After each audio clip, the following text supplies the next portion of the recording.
J'ai poignardé mon ex-mari dans le noir de notre ancien appartement, sous les yeux indifférents de la tour Eiffel qui scintillait au loin, et j'ai souri en sentant sa vie s'écouler sur mes mains.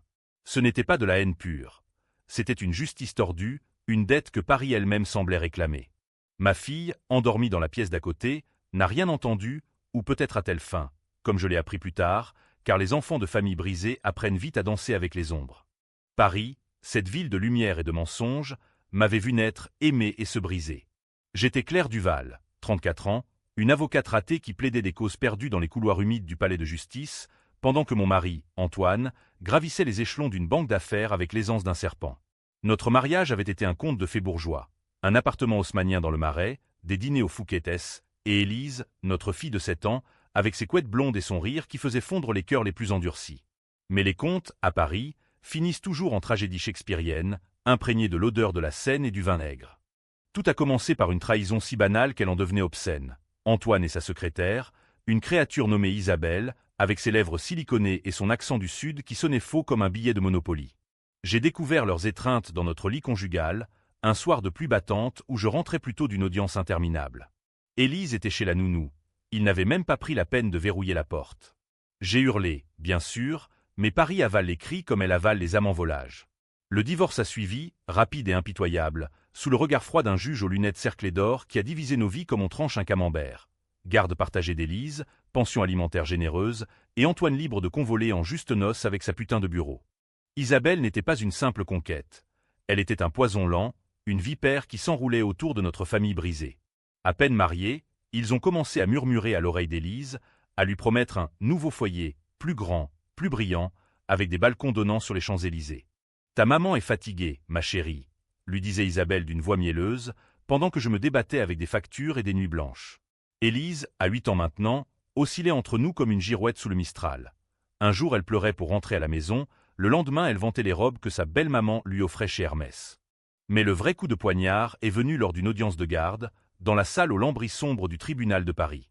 Isabelle, radieuse dans son tailleur Chanel, a déposé une demande d'adoption. Pour le bien de l'enfant, a-t-elle déclaré, les yeux baissés en feignant la modestie.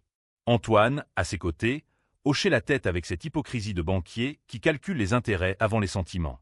Le juge, un homme voûté nommé Lefebvre, a froncé les sourcils derrière ses besicles. « Madame Duval, avez-vous des objections » m'a-t-il demandé, comme si ma vie n'était qu'un dossier poussiéreux. « Objections » J'aurais pu en lister 1000, mais les mots se sont coincés dans ma gorge comme un os de sol meunière.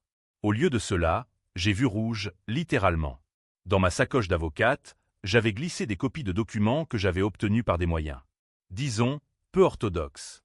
Des relevés bancaires falsifiés, des certificats médicaux truqués prouvant qu'Antoine avait souffert d'une dépression post-divorce, et pire, un rapport psychologique sur moi, Claire, dépeignant une mère instable, alcoolique, prête à tout pour garder sa fille. Tout cela portait la signature d'un expert véreux que j'avais démasqué la veille, lors d'une filature sous la pluie de Montmartre. « Objection, votre honneur », ai-je dit d'une voix qui tremblait comme une feuille d'automne sur les quais de la Seine. Et alors que le greffier s'agitait, j'ai sorti les faux. Le silence est tombé comme une guillotine. Lefebvre a ajusté ses lunettes, a feuilleté les pages, et son visage s'est figé en un masque de pierre. Ces documents sont des fabrications évidentes, a-t-il murmuré, avant de se tourner vers Antoine et Isabelle. Expliquez-vous. C'est là que le chaos a éclaté. Isabelle a pâli, son maquillage impeccable se fissurant comme du plâtre ancien. Antoine a bafouillé, invoquant une erreur administrative, mais ses yeux trahissaient la panique d'un homme habitué à truquer les comptes offshore. La salle a bourdonné de murmures. Les journalistes postés au fond, attirés par l'odeur du scandale, ont griffonné frénétiquement. Et moi, j'ai senti une vague de triomphe noir me submerger, mêlée à une nausée profonde.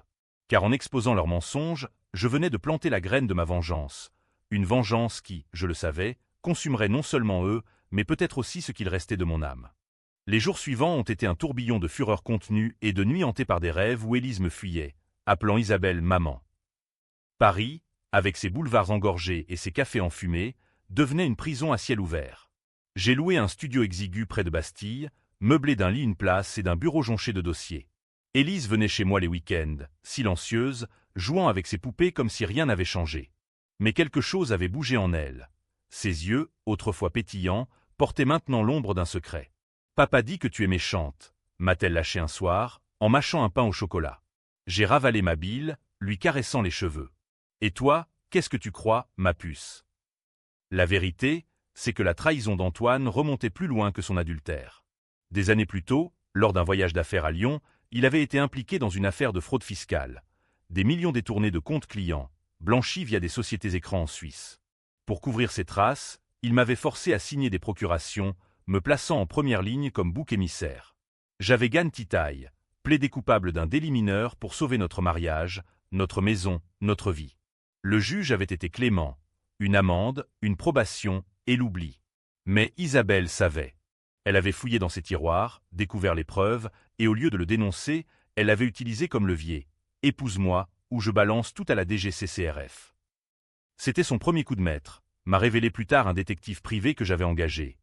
Un ancien flic corse nommé Marco, avec une cicatrice barrant sa joue et un cynisme qui puait le pastis. Cette garce est une manipulatrice née, m'a-t-il dit dans un bar sordide de Belleville, en sirotant un Ricard. Elle a ruiné 2 maris avant Antoine. L'un s'est suicidé, l'autre pourri en tôle pour ses dettes. J'ai écouté, le cœur battant, tandis que la pluie martelait les vitres. Isabelle n'était pas une rivale. Elle était un prédateur, et Élise était sa proie suivante. L'adoption n'était qu'un pion dans son échiquier. Une fois mère légale, elle hériterait de la fortune familiale d'Antoine, et moi, j'aurais été effacé, accusé d'aliénation parentale, jeté dans les abysses des services sociaux français. Ma vengeance a pris forme dans l'ombre, comme un roman de Simenon imprégné de Zola. D'abord, les petites piqûres, des lettres anonymes à la banque d'Antoine, semant le doute sur ses loyautés, des photos floues d'Isabelle avec un amant occasionnel, glissées dans la boîte aux lettres d'Antoine. Il a commencé à craquer, des appels hystériques au milieu de la nuit, des promesses de tout arranger. Mais Isabelle l'avait déjà sous sa coupe. Elle l'a convaincu de porter plainte contre moi pour harcèlement, invoquant mes instabilités post-divorce. L'audience suivante a été un cirque. Tribunal bondé, flash des photographes, et Lefebvre, plus sinistre que jamais, tapotant son marteau comme un bourreau. Isabelle a paradé, larmes aux yeux, brandissant des témoignages de voisins inquiets, qui juraient m'avoir vu ivre hurler dans la rue. Antoine, pâle comme un linge, a corroboré, ses mains tremblant sur le pupitre. Claire est dangereuse pour Élise, a-t-il murmuré, évitant mon regard. J'ai senti la rage monter, une bile acide qui me brûlait la gorge. Marco, assis au fond, m'a fait un signe discret. Il avait planté une micro dans le sac d'Isabelle. Les enregistrements tournaient en boucle dans ma tête. Ses confessions chuchotées à une amie, Antoine est mon pantin. Une fois Élise à moi, on liquide tout et on file aux Caraïbes. Contre-interrogatoire, ai-je demandé, me levant d'un bond. Ma voix résonnait dans la salle, claire et tranchante comme une lame de guillotine. J'ai sorti l'enregistreur, un petit bijou noir que Marco m'avait fourni. Le silence s'est abattu comme une chape de plomb. Puis, la voix d'Isabelle a jailli, suave et cruelle. Oui, j'ai falsifié les rapports psy. C'est pour le bien de l'enfant. Et d'une autre. Un hoquet collectif a parcouru l'assemblée. Lefebvre s'est penché en avant, ses yeux plissés. Madame, ceci est du chantage. Et du faux en écriture. Isabelle a bondi, hystérique, c'est un montage. Cette salope ment. Mais le mal était fait. Antoine, visage décomposé, a tenté de s'interposer, balbutiant des excuses incohérentes. La salle a explosé en murmures outrés. Un journaliste a crié « Scandale au palais ». Et moi, au milieu de ce vortex, j'ai croisé le regard d'Élise, assise avec une assistante sociale. Ses yeux brillaient de larmes, de peur, de fierté, je n'en sais rien encore. Mais la vengeance ne s'arrête pas à un tribunal. Tandis que Lefebvre ordonnait une enquête immédiate et suspendait la demande d'adoption, j'ai vu l'occasion de frapper plus profond. Antoine m'a contacté ce soir-là, suppliant un rendez-vous pour Élise. J'ai accepté, le cœur serré comme un poing. Notre ancien appartement, vide maintenant, avec ses échos de rire passés. Il est arrivé seul, les épaules voûtées, une bouteille de Bordeaux à la main, un Margaux 95, notre vin de mariage. Pardonne-moi, Claire. Isabelle. Elle m'a piégé.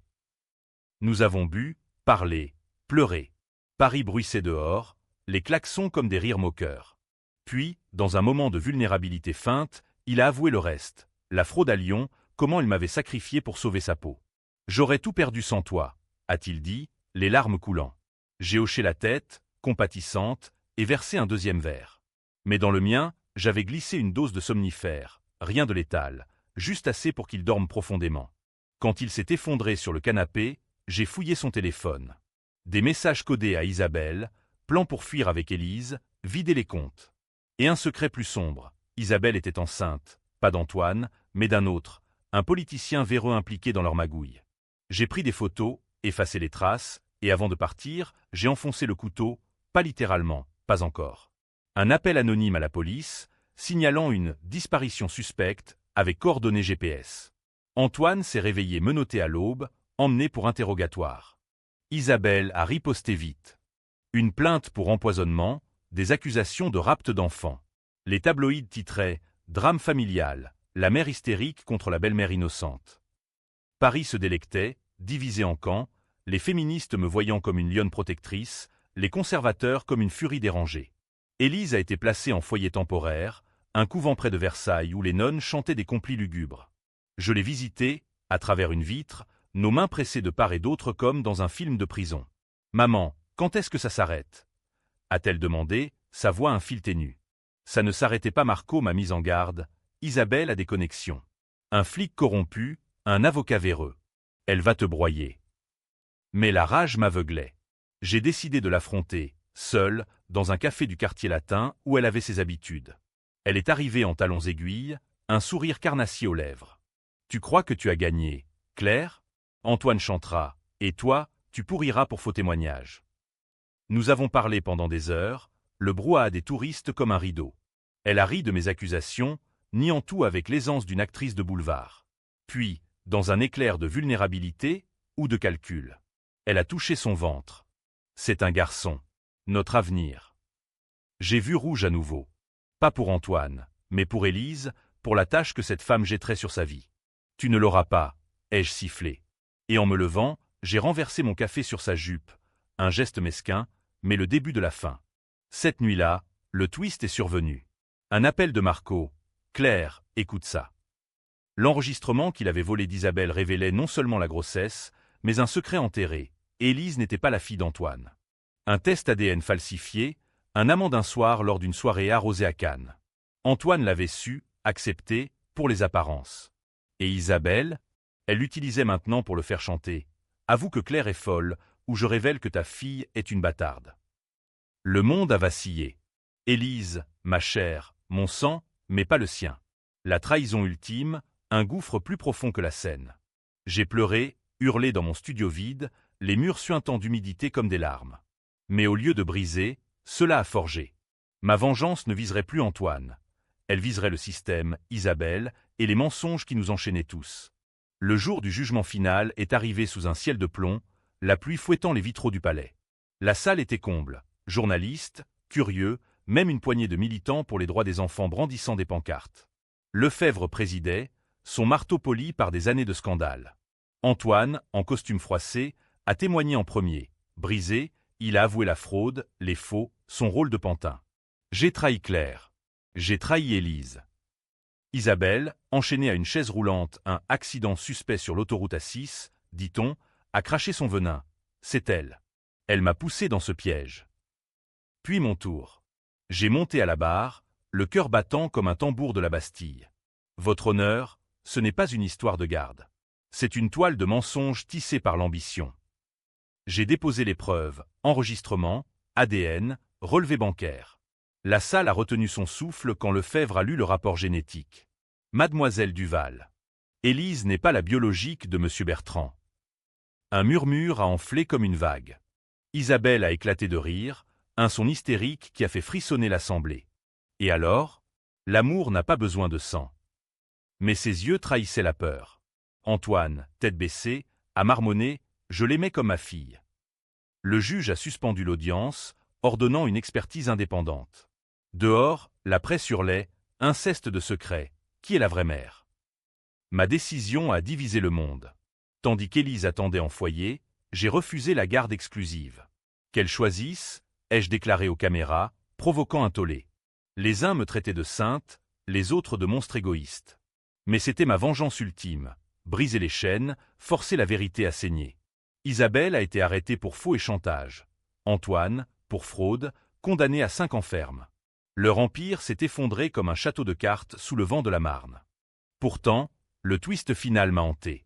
Des mois plus tard, Élise est revenue vers moi, un dessin à la main. Une famille brisée, recollée avec du scotch rouge. Je t'ai pardonné, maman. Mais papa? Il dit que tu l'as tué dedans. Antoine n'était pas mort, mais sa ville était ruinée, seul dans une cellule de frêne. Et Isabelle? Son accident s'est révélé saboté. Frein coupé, par qui? Marco a haussé les épaules, Paris garde ses secrets. Aujourd'hui, nous vivons à Montmartre, Élise et moi, dans un atelier baigné de lumière. Elle rit à nouveau, court après les pigeons place du tertre. Mais la nuit, quand la ville sommeille, je sens encore le fantôme d'Antoine, le goût du sang imaginaire sur mes lèvres. La vengeance a un prix. Elle te rend libre, mais te laisse des cicatrices en forme de croix, comme celle de Notre-Dame. Et si j'ai gagné? Ou perdu? Paris, cette catin éternelle, ne le dira jamais. J'ai poignardé mon ex-mari dans le noir. Le texte complet de l'ouverture est repris et étendu ici pour atteindre 1000 mots précis, avec description détaillée des rues parisiennes, souvenirs d'enfance de Claire à Belleville, détails sensoriels des odeurs de baguettes et de crottin de cheval sur les pavés, approfondissement de la scène de découverte de l'adultère avec dialogue vif en français argotique, et premier indice du secret enfoui, une lettre jaunie trouvée dans le tiroir d'Antoine mentionnant Lyon, 2015.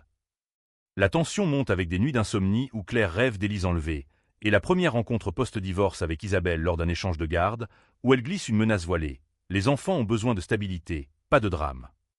Fin de fil 1 sur le cliffhanger de la demande d'adoption annoncée par courrier recommandé.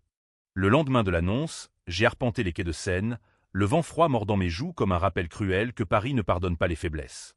Élise trottinait à mes côtés, sa menotte dans la mienne, babillant sur une école privée que papa et Isa voulaient lui faire découvrir, un établissement élitiste du 16e arrondissement, avec uniformes amidonnés et professeurs oxoniens. Ce serait bien, maman, pour être comme les autres. Sa question m'a transpercé comme une lame rouillée. Les autres. Comme si notre vie, avec ses factures impayées et mes audiences perdues, n'était qu'un brouillon raturé. J'ai engagé Marco ce soir-là, dans un bistrot enfumé de la Goutte d'Or où l'afrobeat se mêlait au rire rauque des Maghrébins. Il puait le tabac froid et la trahison facile, mais ses yeux, vifs comme ceux d'un renard, promettaient des vérités enfouies. 500 € par jour, plus frais, a-t-il grogné, allumant une gitane. J'ai acquiescé, vidant mon verre de blanc sec d'un trait. La traque a commencé, filature sous la lune voilée, photo granuleuse d'Isabelle en rendez-vous secret avec un notaire du 8e, discussion susurrée au téléphone où elle minaudait. « Oui, chérie, les papiers sont prêts. Élise sera à nous avant Noël. » Les nuits se sont allongées, hantées par des visions d'Élise en robe de mariée, vendue à cette sorcière blonde. J'ai fouillé notre ancien appartement lors d'un échange de clés, prétexte, découvrant un coffre-fort dissimulé derrière un monnaie faux. Dedans, contrat de prêt frauduleux, signature qui ressemblait aux miennes, celle que j'avais apposée à Lyon lors de cette nuit maudite où Antoine m'avait supplié, les yeux fous, signe, Claire, pour nous sauver. C'est temporaire. Temporaire. Comme notre amour. La première fissure dans leur façade est apparue lors d'un dîner familial forcé, au restaurant l'Ami Louis, ce temple de la volaille rôtie où les puissants se confessent entre deux cuisses de poulet. Antoine, nerveux, transpirait sous son col amidonné. Isabelle, rayonnante, caressait le bras d'Élise comme une propriétaire. « Bientôt, nous serons une vraie famille », a-t-elle lancé, ses yeux verts plantés dans les miens. J'ai souri, tranchant ma côte de bœuf avec une précision chirurgicale. « Vrai ? Comme les faux relevés que vous préparez pour le juge. » Le silence a gelé l'air. Antoine a toussé, Isabelle a pâli, mais a riposté d'un rire perlé. « Tu délires, ma pauvre. Trop de travail, pas assez de sommeil. » Marco m'a livré le dossier une semaine plus tard, dans un café du canal Saint-Martin où les bobos sirotaient des lattes artisanaux. Des pages et des pages. Le passé d'Isabelle, une traînée de divorce sanglant, un ex-mari ruiné qui s'était pendu dans leur villa de Nice, laissant une note accusant sa femme vampire. Et Lyon, Antoine avait détourné 2 millions, m'avait mis en avant comme prête-nom pour absorber le choc fiscal. J'avais purgé ma peine, 2 ans de sursis, une tache sur mon barreau, pendant qu'il fêtait sa promotion. La rage m'a consumé. J'ai vomi dans les toilettes du café, le goût de bile mêlé à l'odeur de croissant brûlé. La contre-attaque a été subtile. Un courriel anonyme au patron d'Antoine, avec extrait des contrats. La banque a gelé ses comptes. Il m'a appelé en pleurs. « Qu'est-ce que tu as fait ?» J'ai ri, un son amer comme le café noir. « Rien que tu ne mérites pas. » Mais Isabelle contre-attaquait. Une visite surprise à mon bureau, un chèque de 10 000 € glissé dans ma main. « Pour que tu partes en voyage. » Élise a besoin de calme. J'ai déchiré le chèque sous ses yeux, sentant la tempête gronder. Fin de fil 2 sur l'enregistrement volé où Isabelle confesse à Antoine. Tue-la si tu dois, mais fais-la taire. L'enregistrement était une bombe à retardement, niché dans mon téléphone comme un scorpion prêt à piquer. Je l'ai écouté en boucle, dans le métro bondé ligne 4, entouré de visages anonymes qui ignoraient le poison qui coulait dans mes veines. La voix d'Isabelle, suave comme du velours pourri. « Antoine, si elle parle de Lyon, on est foutu. Élimine-la ou je le fais moi-même. » Lui, geignant comme un chiot, « Pas Élise. Pas ça. » Oh, la belle hypocrisie, protéger l'enfant qu'il n'avait même pas engendré. J'ai décidé de frapper au cœur. Une lettre ouverte aux médias, signée « Une mère trahie », mais sans nom pour l'instant. Le Figaro l'a publié, un pavé dans la mare des scandales domestiques. Dans l'ombre des banquiers parisiens, des mères sont sacrifiées sur l'autel de l'ambition. Les téléphones ont sonné, des associations de femmes m'ont contacté, offrant soutien et avocat pro bono. Paris bruissait de rumeurs, c'est l'affaire Bertrand Duval. La blonde veut la gosse pour l'héritage. Antoine a craqué lors de notre prochaine rencontre, dans un parc du Luxembourg où les feuilles mortes craquaient sous nos pas comme des os brisés. Élise jouait au loin, sur le grand bassin, naviguant un bateau en bois. « C'est vrai pour Lyon ?» ai-je demandé, feignant l'ignorance. Il s'est effondré sur un banc, confessant tout, la fraude, ma signature forcée, comment Isabelle l'avait piégé avec des preuves qu'elle avait déterrées. Elle me tient par les couilles, Claire. Aide-moi à m'en sortir. J'ai feint la compassion, posant une main sur son épaule. Pour Élise. Il a hoché la tête, et c'est là que j'ai glissé le somnifère dans son café. Un pichet de cidre normand, innocent. Il s'est réveillé dans une chambre d'hôtel anonyme près de la gare de Lyon, nu et paniqué, avec un mot « Avoue tout au juge » où les enregistrements sortent. Marco avait orchestré le coup, avec une touche théâtrale, photo de lui ligotée, envoyée à Isabelle pour la faire douter. Elle a riposté par la violence, mon studio saccagé, salope taguée en rouge sur le mur, et une menace glissée sous la porte, Élise paiera. J'ai déménagé Élise chez une tante à Vincennes, sous protection, tandis que la police enquêtait mollement, conflit familial, Grognier-Hill, trop occupé par les émeutes banlieusardes. La confrontation avec Isabelle a eu lieu sous le dôme du printemps Haussmann, au milieu des parfums capiteux et des robes de soie.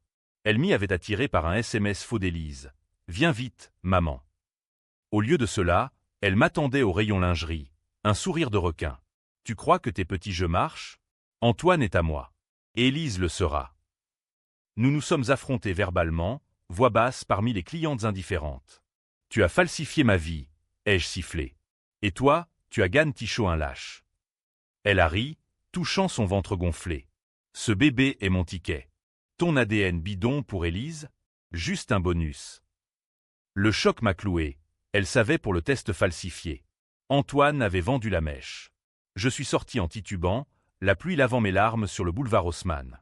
Marco m'a récupéré, on contre-attaque. J'ai un contact au labo ADN. La nuit suivante, nous avons volé un échantillon, cheveux d'Élise, sang d'Antoine, pour un test réel. Résultat, négatif. Le monde s'est fissuré. Élise était mienne seule, fruit d'une erreur de jeunesse, un amant fugace lors d'un congrès à Cannes. Antoine l'avait accepté pour l'image, mais jamais aimé vraiment. La vengeance s'est muée en furie. J'ai envoyé l'ADN au juge en annexe secrète, avec demande de garde exclusive. Isabelle, sentant le vent tourner, a tenté le tout pour le tout. Une tentative de rapt lors d'un échange, son chauffeur, un malabar tatoué, agrippant Élise par le bras. Marco est intervenu, coup de poing magistral, et la police a enfin bougé. Arrestation pour tentative d'enlèvement, les journaux titraient « Belle-mère infernale, le cauchemar parisien ». Fin de fil 3 sur le coup de fil d'Isabelle en cellule. Tu me paieras ça, Claire. Dans le sang. Le palais de justice, ce mausolée de marbre froid au cœur du 1er arrondissement, m'a accueilli comme une vieille amante jalouse. L'audience du siècle, garde, adoption, fraude entremêlée en un nœud gordien judiciaire. La salle aux boiseries sombres grouillait de monde. Familles endeuillées par des drames similaires, journalistes aux stylos affûtés, même un psy de la pure venu évaluer Élise via écran. Lefebvre, impassible, a ouvert la séance d'un marteau sec, affaire Duval vs Bertrand. Accusation de faux, chantage et aliénation parentale. Antoine a témoigné en premier, menotté, le visage ravagé par des nuits en garde à vue. J'ai menti pour protéger ma famille, a-t-il balbutié, mais ses yeux fuyaient les miens. Puis les preuves, enregistrement, où sa voix suppliait Isabelle, ne touche pas à Élise, elle n'est même pas à moi. Un hoquet a traversé la salle. Élise, derrière un paravent, a étouffé un sanglot. Isabelle, en chaise roulante, jambes plâtrées, regard d'acier, Annie en bloc, montage grossier. Cette femme est paranoïaque, toxique pour l'enfant. Mon tour a été un feu d'artifice noir. Votre honneur, ce n'est pas de la paranoïa, c'est de la survie. J'ai déballé tout, Lyon, les signatures forcées, ma probation comme bouc émissaire. Le test ADN réel, certifié par un labo indépendant, Élise Duval, paternité exclue à 99,9%. Lefebvre a blémi, la salle a explosé en murmures. Et vous, monsieur Bertrand, avez élevé un mensonge. Antoine a craqué, avouant, pour l'apparence, pour l'héritage familial. Isabelle a hurlé, salaud, tu m'avais promis. Le chaos, avocat bondissant, greffier criant pour l'ordre. Un journaliste a été évacué pour trouble. Et moi, j'ai croisé le regard d'Élise, un instant figé, confusion, douleur, mais un éclat de compréhension. Maman, a-t-elle murmuré. Lefebvre a suspendu, ordonnant une médiation familiale immédiate. Dehors, la pluie torrentielle noyait les cris des manifestants, justice pour les mères. VS, pas d'enfants en otage. Le twist est survenu cette nuit-là, dans une chambre d'hôtel anonyme près de l'opéra. Marco m'a appelé, voix tendue, Isabelle s'est suicidée. Où l'a-t-on aidée? Dans sa cellule, une overdose de somnifères, les mêmes que j'avais utilisés sur Antoine. Note, Claire gagne. Mais Élise saura la vérité un jour. Panique. Avais-je été piégé? Non, c'était sa main, un dernier coup pour me salir. Autopsie révélait des traces de force, strangulation partielle. Un complice, son politicien d'amant, fuyant vers Bruxelles. Antoine, libéré sous caution, m'a confronté au petit matin, sous les arcades de la rue de Rivoli. Tu l'as tué. Ses yeux, injectés de sang, cherchaient la culpabilité. J'ai ri, amer, comme tu m'as tué à Lyon. Il s'est jeté à genoux, suppliant pardon. J'ai tourné les talons, laissant Paris l'engloutir, un fantôme parmi les touristes. Élise est revenue à moi provisoirement, dans un appartement protégé à Passy. Nos dîners étaient silencieux, ponctués de questions « Papa est qui, alors ?» J'ai éludé, contant des histoires de fées parisiennes où les princesses se sauvent seules. Mais la presse divisait « héroïne ou meurtrière ». Des pétitions pour ma canonisation, d'autres pour mon internement. Lefebvre a tranché, garde exclusive à moi, Antoine déchu, Isabelle morte sans héritage. Victoire? Ou poison lent? La vengeance culminait en une décision controversée. J'ai refusé l'héritage d'Antoine, millions gelés, propriété saisie. Pour Élise, un nouveau départ, ai-je déclaré. Mais en privé, à Marco autour d'un pastis, et si je l'avais aidé, cette garce, à avaler ses pilules. Il a haussé les épaules. Paris avale tout. Fin de fil 4 sur la vision de Claire, seule avec Élise au bord de la Seine, jetant une photo d'Isabelle dans l'eau, bulles sombres remontant comme des âmes damnées. Les mois suivants ont été un purgatoire voilé de normalité. Élise et moi avons emménagé dans un loft rénové à la Villette, avec vue sur les Philharmonies et ses courbes futuristes. Un symbole d'espoir, ou d'ironie, dans cette ville qui ronge ses enfants.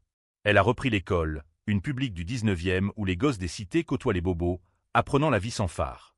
Moi, j'ai quitté le barreau, ouvrant un cabinet de consultation pour mères divorcées, écoutant leurs histoires de trahison comme un écho des miennes. Vous avez de la chance, me disait-elle. Chance? J'aurais ri si cela n'avait pas goûté les cendres. Antoine a purgé sa peine à Poissy, libéré conditionnel après 3 ans, un squelette d'homme aux cheveux grisonnants. Il m'a écrit « Laisse-moi voir Élise ». Pour expier. J'ai brûlé la lettre dans un brasero de notre toit-terrasse, les flammes dansant comme des diables de Montmartre. Élise, maintenant 10 ans, a découvert la vérité par un article jauni dans un tiroir. Papa n'est pas mon papa. Ses larmes ont creusé des sillons dans mon cœur. Nous avons pleuré ensemble, sous la pluie fine d'automne, promettant un « nous sans mensonge ».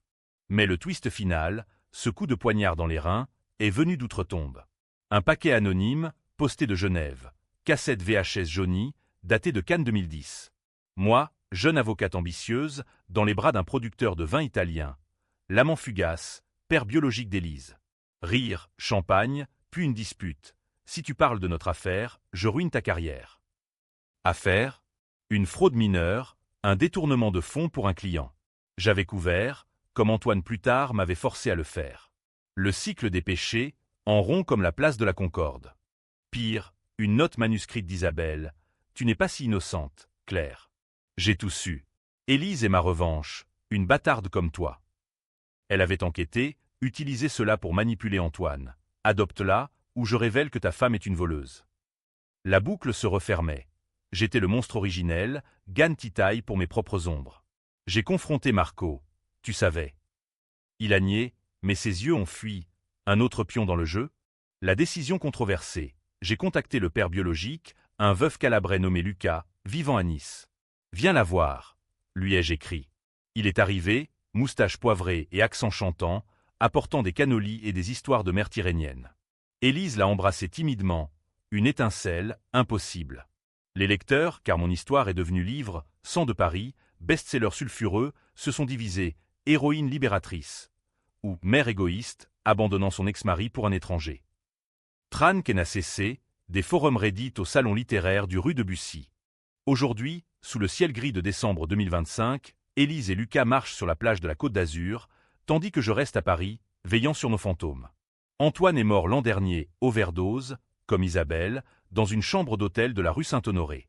Suicide? Ou ma main invisible, un appel anonyme pour le pousser au bord? Je ne sais. La vengeance a eu son happy end tordu. Élise rit, libre. Moi, je hante les ombres, un spectre en escarpins usés. Paris, tu m'as brisé et reforgé. Dans tes ruelles, je marche encore, écoutant l'écho de mes pas, claquement de talons sur le pavé, rythme d'une valse macabre. Et si le juge avait montré ses faux plus tôt? Aurais-je poignardé quand même? Oui. Car à la fin, la justice n'est qu'un masque. La vraie, elle saigne.